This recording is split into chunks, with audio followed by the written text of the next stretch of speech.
this lecture, I would like to retouch on the idea of the data information link. I will be focusing on two main aspects of this data information link. The first one will be on flow of information. The second one will be on map of information. The third one is an example. I would like to take an example from your project and try to explain how to bridge the data information linkages. For instance, I would like to take the example of the production of hydroelectricity by employing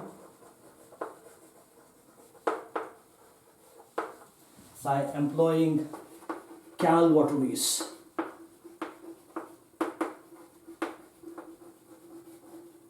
And finally, I would like to summarize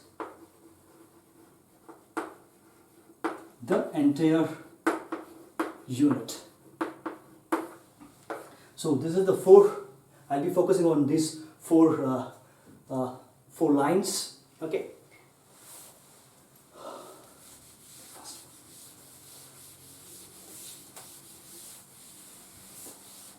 The first one will be on the flow of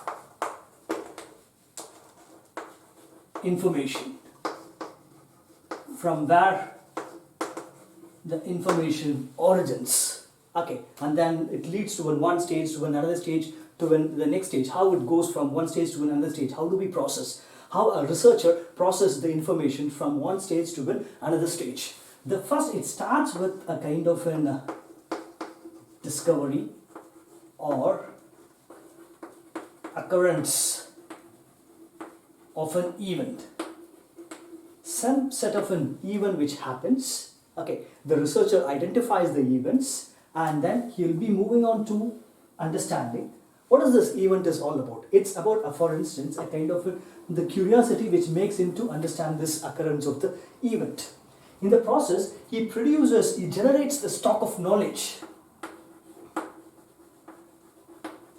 Generates the stock of knowledge through various methods or various processes. The first one is that it's about the collecting the information or collecting the basic data. You will be able to collect the basic information or the data through two ways. One is through the quantitative methods, especially within the social sciences, I'm trying to say. Within the social sciences, one is the quantitative data. The second one is the qualitative data.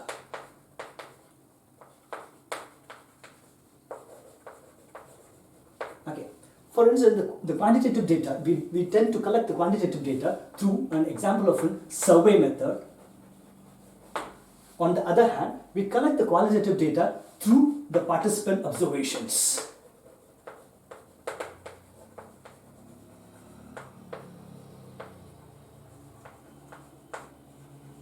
The quantitative data deals with the numbers, the it deals with the numbers or a kind of a numerical data. On the other hand, the qualitative data deals with non-numerical data or non-numerical variables, and it is more a kind of a qualitative in nature. It deals with, for instance, emotions, feelings. For instance, it also talks about the attitude, what are the values, what are the norms. So this is all a part of the qualitative understanding. Okay, and then you move on. After collecting the data, you have to filter the data. The second stage, this is the first stage. The second stage will be on filtering the data. So in this stage, what we do is that we are going to segregate what is necessary data, what is unnecessary data.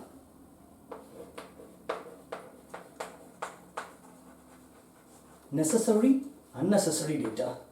you will be like able to segregate it. So now the question is that how do we know that whatever the data which we have collected through the field experiences, through the field, how do we differentiate what is necessary, what is unnecessary?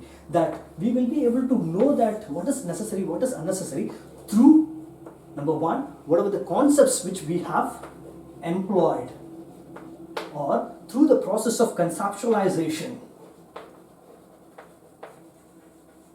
We would like to come to know that whatever the data which is required to elaborate, to understand the concept, is all are being considered as a kind of a necessary data. Whatever we are not able to bring it within the scope of the conceptualization, then we will be keeping it as a kind of an unnecessary data, or out of the study, or out of the scope of the study, you will be able to call it. So you will be able to categorize this necessary, unnecessary through the process of filtering. That's one example, or a kind of one clue is that to know what is your conceptualizations, to understand the conceptualization process, how the data which helps you to understand that concept. So this is where the filtering comes into the picture. Number C. The next stage is that you have to organize, or you have to classify the data.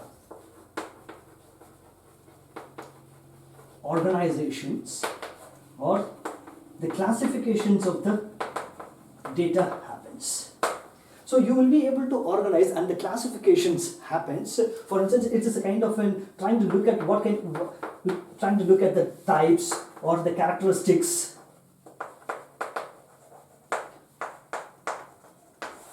Types, characteristics. So you will be able to organize, for instance, through the characters. Okay. For example, is that you take a particular object. You take a particular object and you want to understand what is this object is all about. For instance, I'm going to know that income.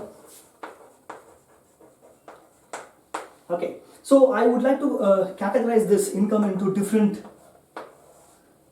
categories. For instance, the income categories in terms of maybe for instance 0 to 6,000 rupees, and then the next stage from 6,001 to 15,000 rupees. So I would like to keep on. I'll be moving this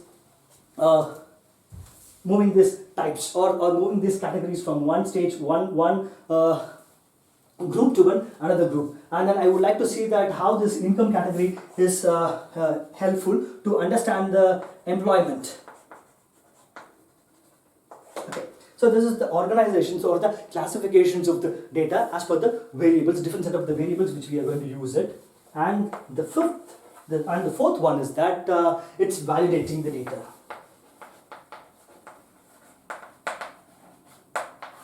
The final one is that it's about the validating the data. The validating the data is about, or it talks about the relations between the two things. One is with the problem, the other one is with the data.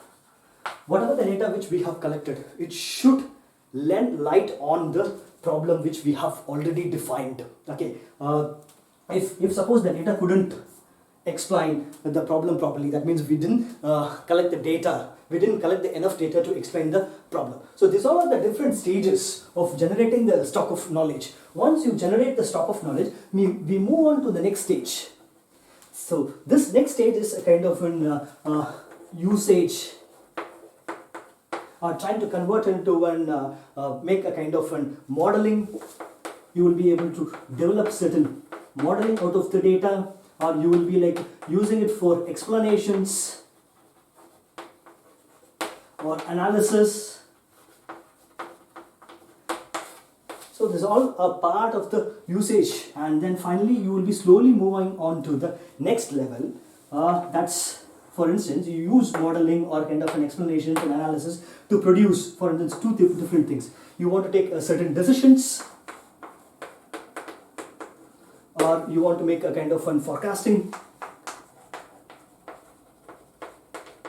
certain elements. So once you do that decisions and forecasting, what you do is that you are transmitting the data or transmitting the information to the respective actors. Once the transmission goes, and then once again it goes to the next stage, that occurrence of the event. How this how these informations would like to influence whatever which is happening or whatever which is ongoing in the society. So this is what the map or flow of informations. So we will be in later classes we will be able to understand what is the quantitative data, what is the qualitative data, and how do we collect this quantitative and qualitative data, and then from there how do we do the process of the filtering, how do we trying to look at organizations, classifications of the data, and then validating, and then coming to the modeling, and finally what kind of an inferences do we get from the get through the modeling or an explanations or the analysis. So this is what the flow of the information is. So, and the next one is that the mapping of the information, which gives you the idea of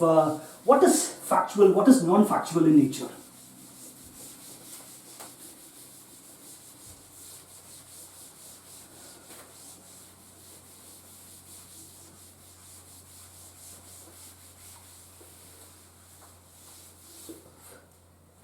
The second one is on mapping of information or a data.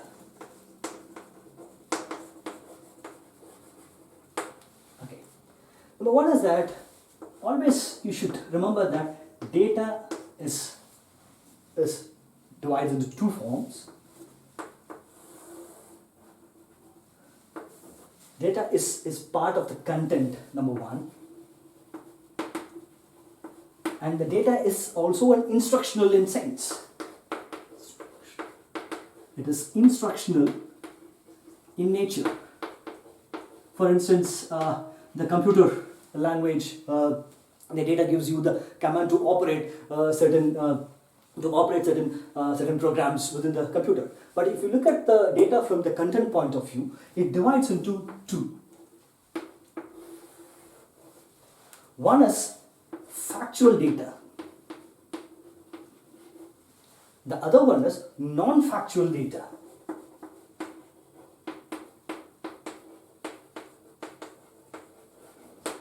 The factual data exactly describes the objective reality.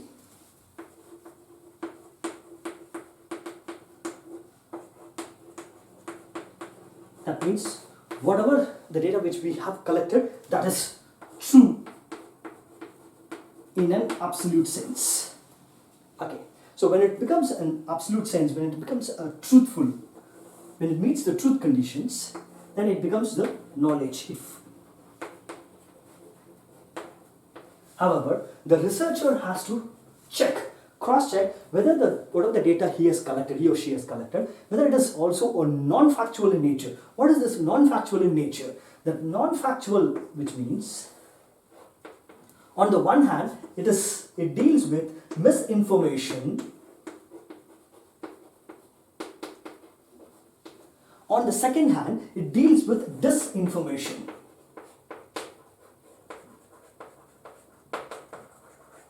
Okay. Now, what is misinformation, which means? Misinformations are completely and unintentional in nature.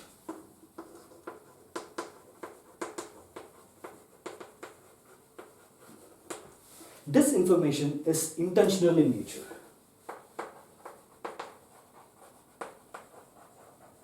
That means somebody is intentionally trying to put certain informations which are not true.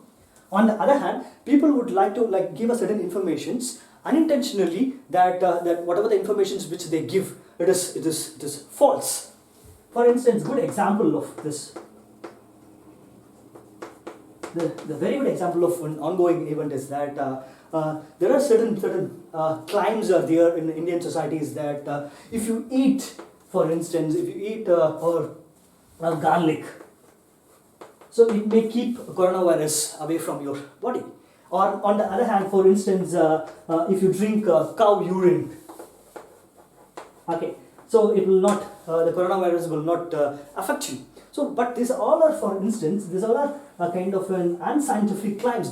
These claims are yet to be proved through experiments, since it is mostly a kind of an unintentional in nature. But on the other hand, if you look at that, this information is based on the intentional. It's purely part of the rumors which the community or a kind of certain individuals which would like to spread within the community. For instance, eating meat or chicken would spread the coronavirus. But this is not the fact. This is not the fact that eating meat or a chicken would lead to the kind of getting a disease of an coronavirus. No, it's not true. And basically, people try to put these informations into the community, and it started affecting the entire. For instance, the poultry productions in India.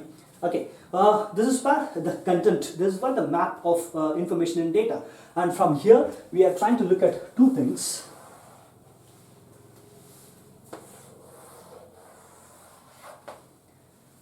Under this, okay, so we would like to keep that primary data,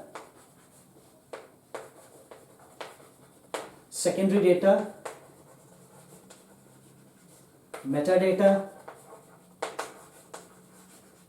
derivative data,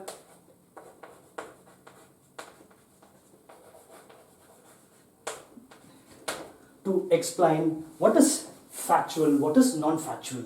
At the same time, on the other hand, within the laboratory, we will be using certain instruments. Okay, certain instruments we will be using. That may be the instruments which are analog in nature or digital in nature. These informations, collecting data through these mechanisms, which would like to fit into the idea of what is factual, what is non-factual, what is instructional. But this instructional in terms of, for instance, it comes under the computer languages. Okay, you have to take this instructional, the data instructional in terms of computer languages. Okay, on the other hand, if you look at the content of the data, it should be factual, as well as it is also consist of non-factual in nature. So as a researcher, you should always try to examine, you should always try to verify this. So the method of verification helps you to understand that the fact should be true.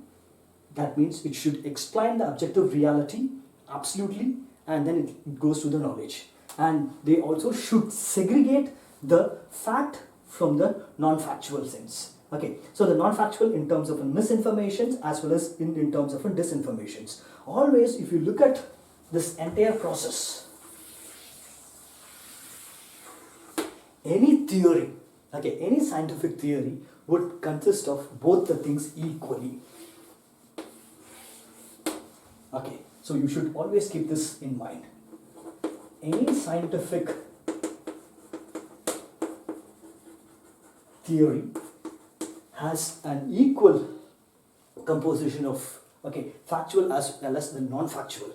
Okay, through the process of scientific investigations, always the researcher attempts to segregate, for instance,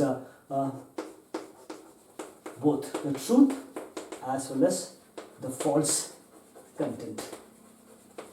Okay, when they segregate the truth and the false content, the truth becomes the information,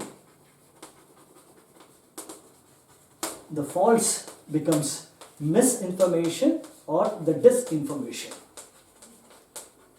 Depends on the situation. Okay, so this is what the mapping of information is all about. Second, I would like to move on to give an example of given one good example from your project.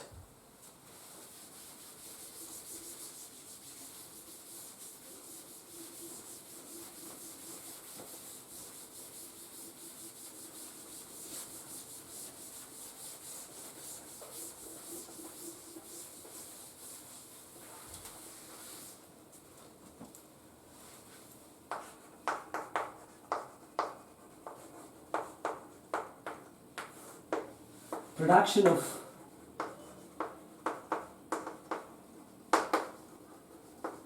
hydroelectricity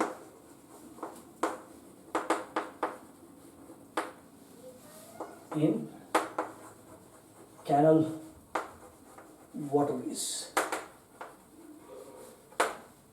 So the very idea, so what is the idea here is that the very idea is to produce, whether is it possible to produce hydroelectricity in the canal or not. Okay, so the idea is here is that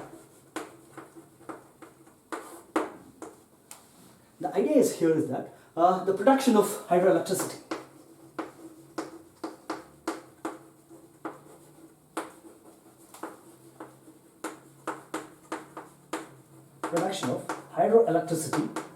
in canal. Okay, so when I look into this idea of production of hydroelectricity in canal, so what sort of observations I would like to do?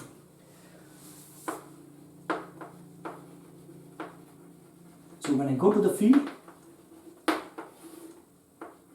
I want to do certain observations. Always remember that observation should be based on having a certain questions within your mind. You cannot do an observations without having a questions. Suppose if you start doing an observations, okay, randomly observations you're going to do, so you don't know what to collect. Okay, you don't know what kind of an data you are expecting. You don't know what kind of an information you are expecting for your project. Always, that's why we have to formulate certain questions. Number one, this is the most important thing. Formulate questions before the observation.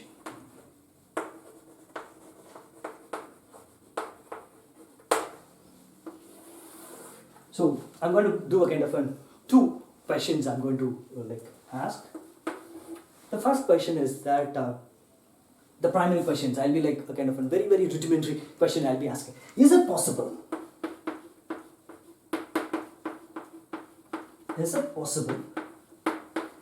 to produce and feed electricity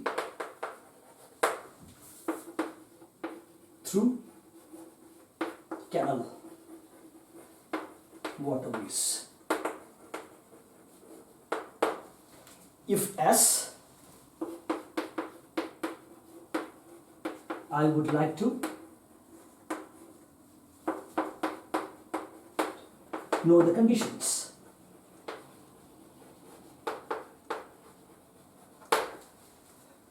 The second questions I'll be asking is that how many units we can produce? How many units of electricity can be produced in a day, and how I am going to transfer the energy, or how I am going to transfer the electricity to the end consumer.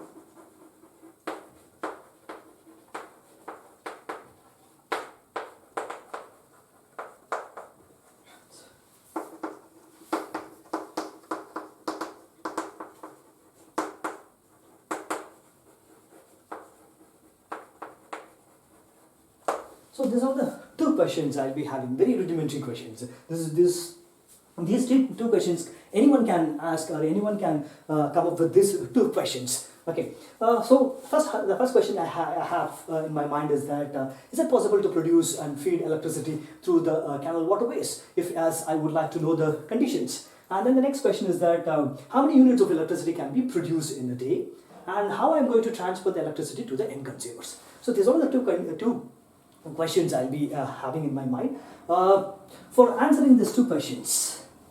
Okay, so first I'll also have certain after asking these questions, I'll also have certain assumptions in my mind. Why do I ask these questions? Why do I ask these questions? What is making me to ask these two questions? Okay, the first idea is that the first question for which I'm trying to seek an answer is that I'm trying to look at the feasibility of the study,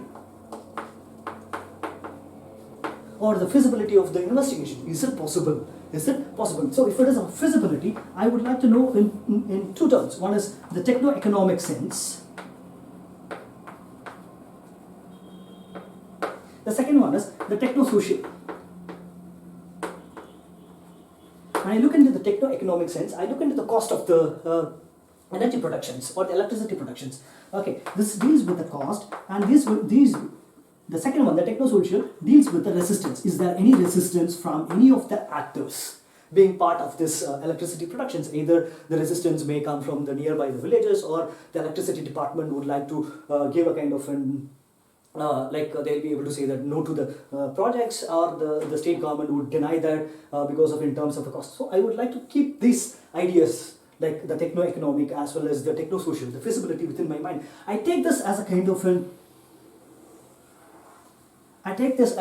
conscious conditions, or kind of an cautious conditions. Okay, the cautious conditions, I keep this in mind. Okay, then after keeping this in mind, I would like to go on to the next one, is that how many units of electricity can be produced in a day, and how I am going to transfer the electricity to the end consumers. Okay, so this is something which is I'm trying to look at the possibility. Okay, so despite of knowing this, so this is something which is possibly making me to understand. This is the possibility which I am through which I am trying to investigate the problem. So what is required for this?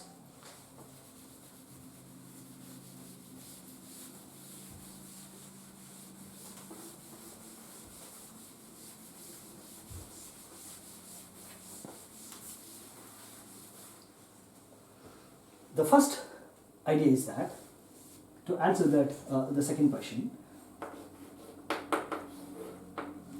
what is the electricity requirement of a particular village? I would like to know what is the electricity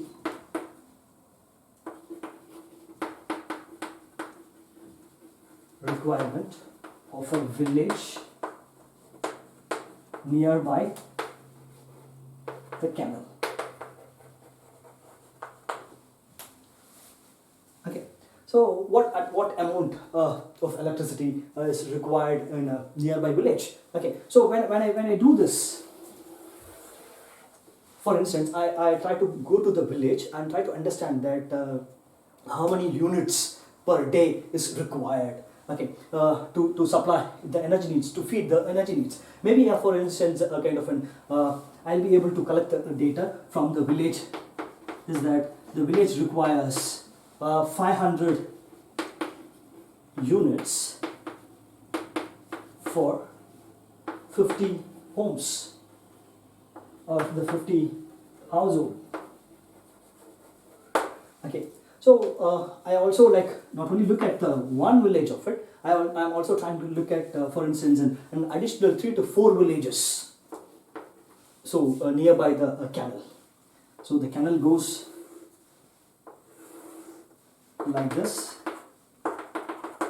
So I'm trying to look at a kind of the villages. I'm trying to locate the villages nearby the canal. So I take randomly a kind of the 4 villages. I'm trying to take this 4 villages and trying to connect this. Okay, I'm trying to understand what is their energy needs. So randomly a kind of an assumptions, I'm trying to keep it in my mind that each village requires 500 units for 50 homes. That means there are 200 homes. I want to meet the electricity for the 200 homes. Okay, so this is what the idea which is trying to keep. So for which I'm collecting. So then I convert this units, that the 500 units into an kilowatt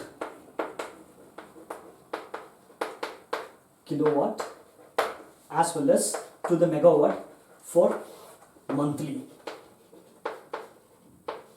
and then yearly.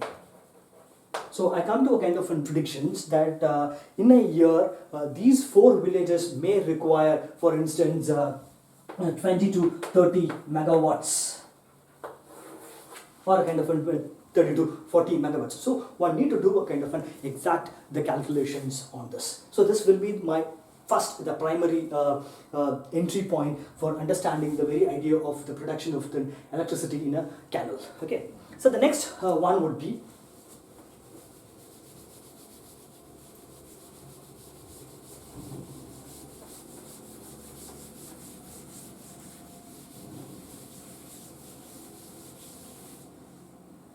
The next one would be trying to understand the seasonal variations.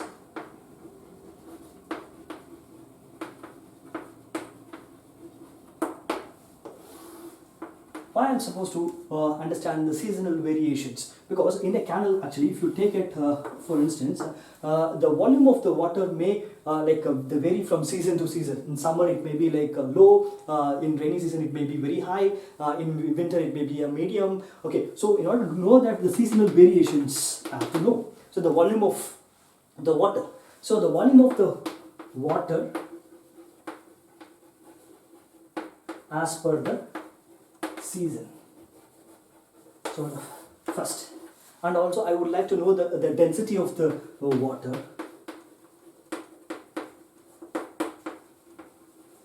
which also varies from the season to seasons. So after calculating, I have to take this, and then the third one is on the speed as well as the velocity of the water. So after calculating all this into my mind or into our understanding, okay, and then I move on to the next level of an understanding is that what kind of an instruments, what kind of a materials and mechanisms which I'm going to use to produce the electricity. Okay, so the next one, I move on to the understanding of the design, that is materials, instruments and mechanism which will be used to produce the electricity.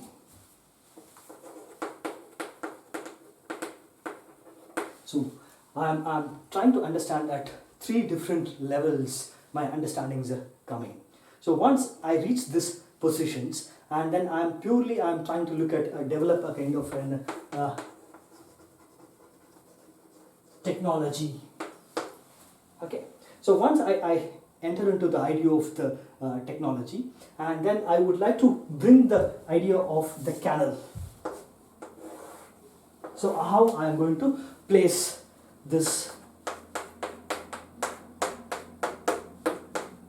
how I am going to place the technology in between the canal. So I do, and once again I do a kind of an calculations, and then I come to kind of an understanding that whether this idea is possible or not. Okay, I do this, all this, I'm trying to kind of observe all these points. Remember this, without looking into or without getting into the readings of the books or a kind of journals or any sort of ideas. I'm just simply observing. I'm simply observing through the questions which I have it in my mind. I am only answering those questions through the observations which I am making. Okay, when I develop this understanding and all this informations, I'm going to take all this informations and organize it rationally so that I will be able to arrive at different set of experimental ideas.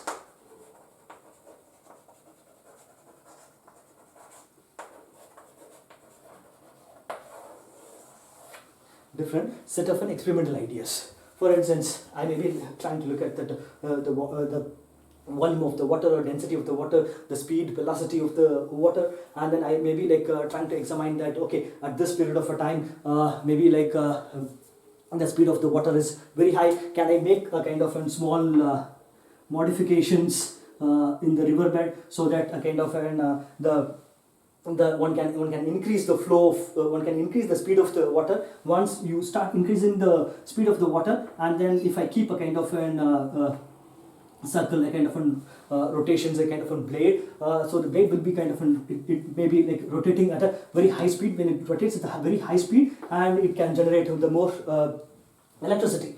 Okay, so at what level, for instance, I'm also trying to examine that at what regular intervals I have to place that the turbines. Okay, when I place a small turbines, okay, so then at what levels I am supposed to place it so that I can generate the electricity at an efficient rate. So I will also calculate that efficiency rate of it. So I take all this informations by observing or by keeping myself or locating oneself within the field and trying to observe the things. Okay, so once it's done, and then as I said that we will be moving on to the formulation of the experimental ideas. So this is where we are entering into the experimental. This is where we are entering into the idea of the experimental ideas. Okay, and small clarification.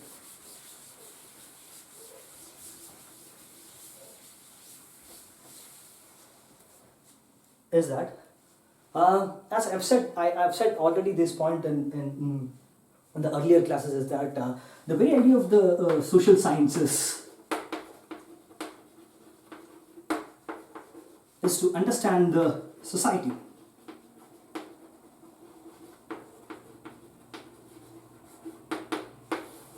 Or sociology in particular, but what the engineers are supposed to do is that you take this understanding and try to incorporate those understanding in addressing the technical problems.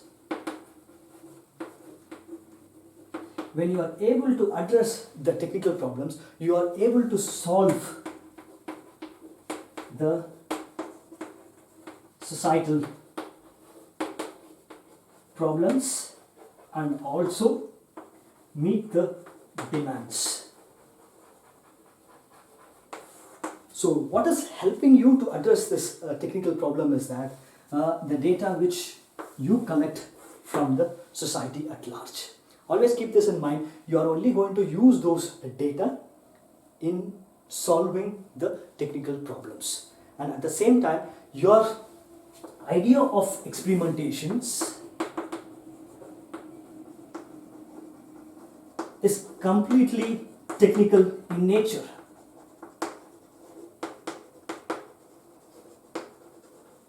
But it has certain social elements.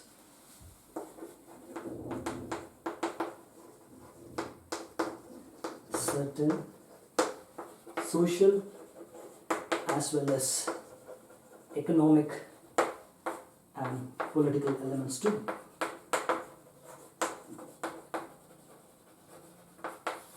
So you should always keep this in mind.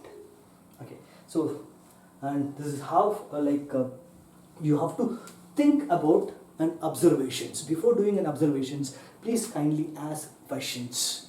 Those questions are a kind of the guiding light for your assumptions, for formulating certain assumptions, okay, or formulating or conceptualizing certain problems, or it may even guide you to conceptualize or theorize the problem. Okay.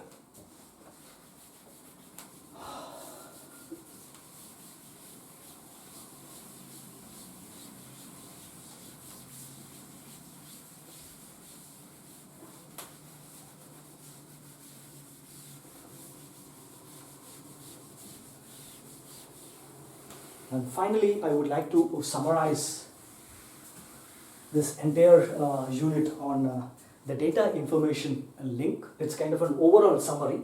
In one flowchart, you will be able to see that the picture of it. Okay. So the first one is that you can keep this entire the pictures in mind. Very easy to keep this the flowchart in mind. The first idea is that always keep that there is a link between the laboratory and the society. You collect all the necessary information or kind of data from different set of actors, and after collecting the necessary informations from the different set of actors, you are going to look at the object of the study. So it connects to the laboratory. Okay. So when you are connecting it to the laboratory, you try to bring the idea of experimentation.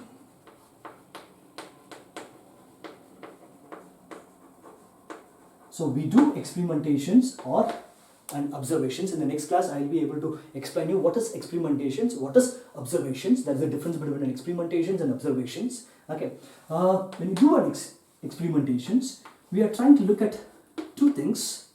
One is we are looking for the fact, and the second one is we are also trying to look at the theory formulation. And you connect this fact theory through the data. So the data is the representation of a fact, at the same time data is the representation of the theory. Okay, and then what are the different types of data we are looking for? And different types of data, okay, one is the primary data, the second one is the secondary data. The primary data explains the first-hand information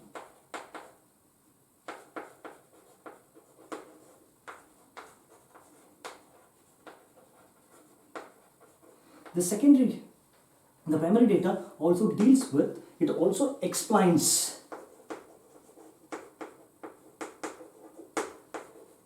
basic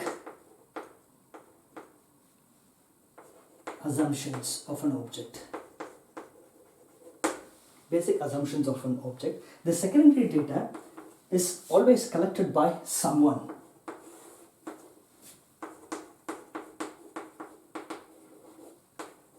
Collected by the other. So as a researcher, he or she would like to take a kind of an inferences for his or her study. Okay, it also deal with a kind of an indirect source. So apart from this, I have also explained you that two different levels of the data. One is meta, other one is derivative data.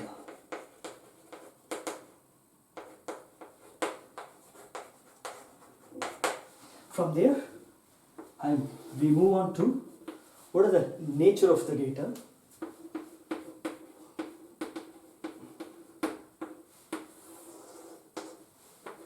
First is the nature of the data in terms of numerical data as well as non-numerical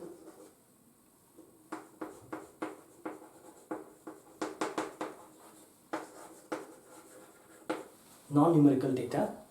And then what is further, the numerical data is further divided into continuous variable and discrete variable. The continuous is fractional in sense, at the same time infinite.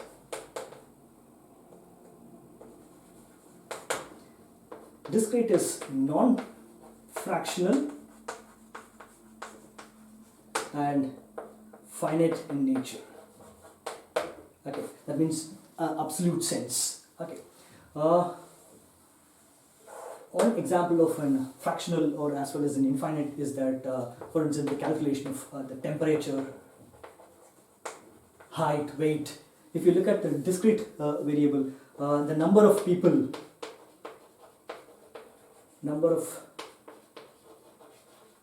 or individuals in households, number of people affected by a particular disease at a particular point of a time. These are the discrete variable, discrete data.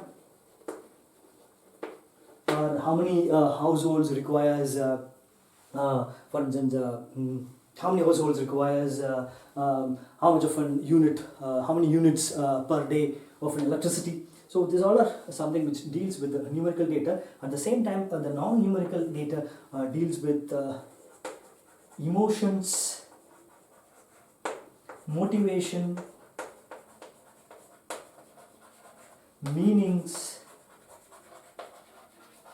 attitudes, opinions. is all a qualitative in nature. This is numerical data is part of the quantitative understanding. Non-numerical is part of qualitative. It attempts to explore the subjective meanings of an individual. Okay. And after collecting the data through different methods of quantitative as well as the qualitative, and we are going to move this data once again to the object of the study. So when you do this, moving into the object of the study, in the process you have to verify that what is factual, what is non-factual content. Okay. You have to always verify to increase the reliability of your study. And you are going to use these data, socio-economic as well as political data, only to strengthen your process of experimentations within the laboratory.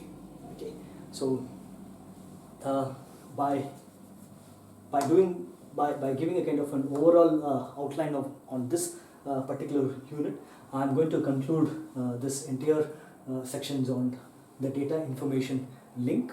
Okay, always I used to observe during the field is that I used to tell this even in the classroom also. You have to always like evolve certain questions, a kind of an observatory questions. So I don't see a kind of people students are coming up with those observational questions to observe certain things within the field. That's why like we don't develop questions. That's the reason that we start kind of roaming in the field without knowing that what I am supposed to do, what I am supposed to observe. Those groups, there are certain groups are there, they used to come up with different set of questions. They are able to collect their data, they are able to use the field very nicely. So their reports are, some of the reports are very interesting in terms of the data.